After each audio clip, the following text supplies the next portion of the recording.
जीवन में माँ जमी मूल्यवान सेमती समाजर सुस्थ वातावरण पाई गछटे भी मूल्यवान।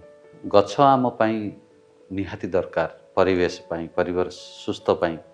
तेणु जीवन में जदि गछ नाही जीवनटा सुखा सुखा लगे जमती धरित्री सुखा सुखा लगे।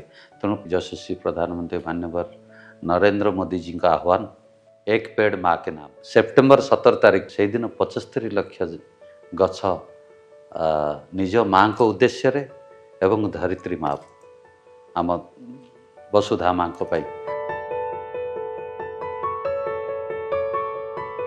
यही सेप्टेम्बर 17 तारीख मु मो माँ को उद्देश्य रे बा मु मो माँ को मो बो डाके मो बो उद्देश्य रे मु गोटे गछ लगेबी आपण माने मध्य लगांतु। ओडिशार लोकप्रिय मुख्यमंत्री श्री मोहन चरण माझी का आह्वान आसंतु एक पेड़ माँ के नाम अभियान रे आमे समस्ते सामिल हेबा। एक सबुज सुंदर पृथ्वी पाई सेप्टेम्बर 17 तारीख दिन गछटिए निश्चय लगाइबा।